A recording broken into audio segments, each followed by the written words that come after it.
কিশোর কবি সুকান্ত ভট্টাচার্যের লেখা চারাগাছ। ভাঙা কুঁড়ে ঘরে থাকি, পাশে এক বিরাট প্রাসাদ প্রতিদিন চোখে পড়ে। সে প্রাসাদ কি দুঃসহ স্পর্ধায় প্রত্যহ আকাশকে বন্ধুত্ব জানায়।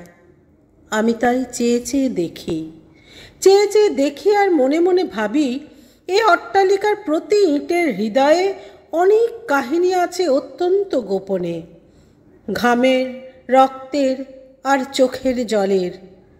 তবু এই প্রাসাদকে প্রতিদিন হাজারে হাজারে সেলাম জানায় লোকে, চেয়ে থাকে বিমূঢ় বিস্ময়ে।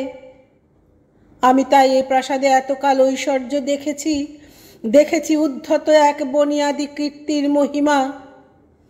হঠাৎ সেদিন চকিত বিস্ময়ে দেখি, অত্যন্ত প্রাচীন সেই প্রাসাদের কার্নিশের ধারে অশ্বত্থ গাছের চারা।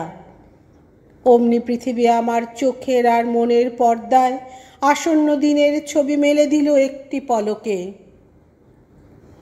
ছোট ছোট চারা গাছ রসহীন খাদ্যহীন কার্নিশের ধারে বলিষ্ঠ শিশুর মতো বেড়ে ওঠে দুরন্ত উচ্ছ্বাসে।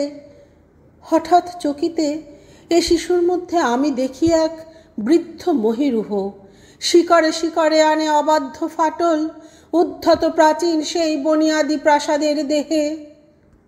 ছোট ছোট চারা গাছ নিঃশব্দে হাওয়ায় দোলে, কান পেতে শোনে।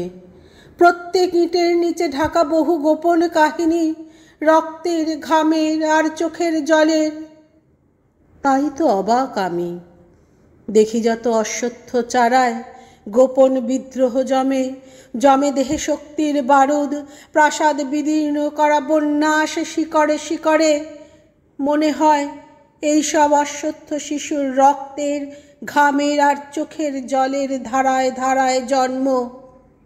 ওরা তাই বিদ্রোহের দূত।